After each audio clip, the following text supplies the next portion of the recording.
6 a.m. We're pulling into Abakan, the last stop on the Trans-Siberian Highway. Bogdan has arranged for me to be met here by some other followers. If no one is here to meet me, then I'll be stranded in the middle of nowhere with no place to stay. It's unnerving to say the least. Lucky for me, they're here.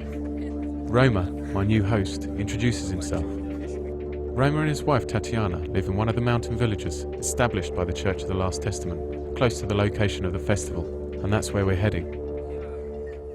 The car journey begins with a wrong turn behind a rather suspicious-looking building.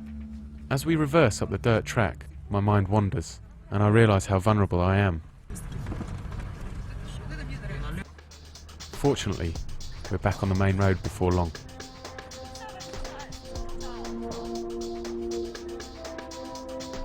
The ugly urban cityscape soon turns into a beautiful natural landscape.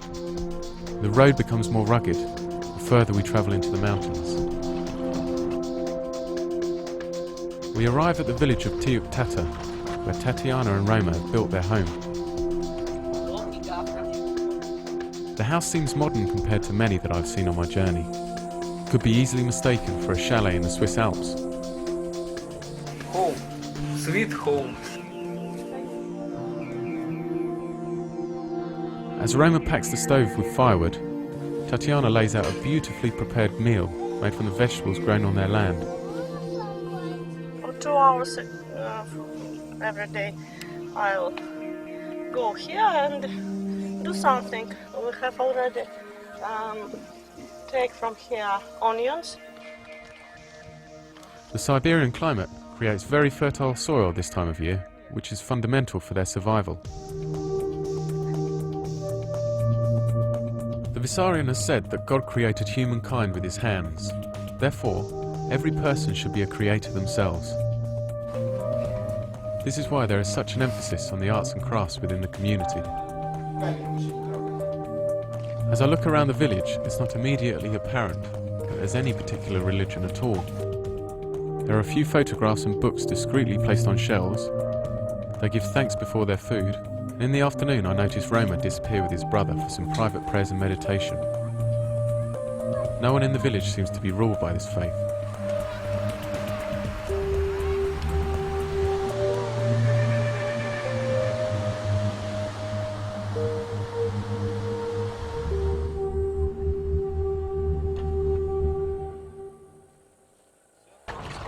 We're on our way to Pt2, the central village for the whole community, and where the festival will take place. As soon as we arrive, the church bells chime. This is to remind the followers about God. It's a monumental building in the centre of town, hand-carved in wood. Outside Minyasinsk house is where the four-wheel drive truck leaves for the mountain. The journey will take 2 hours by truck and then another 8 or 9 kilometres on foot.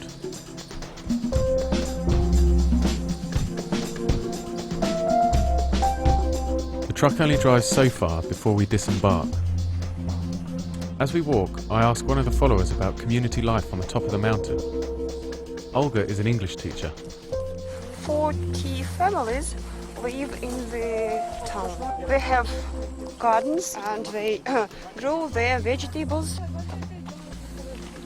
We arrive at the village established by the most dedicated followers, close to the top of the mountain, in sight of the Vissarion's house. They greet us and talk about the community here. This is a brief respite before the next leg of our journey. It's a chance to eat. The food is strictly vegan, made from some sort of bulgur wheat and vegetables. It tastes great and you can't get much more organic than this. We continue to the top of the mountain. The houses in the village have gardens full of homegrown produce and solar panels for storing energy.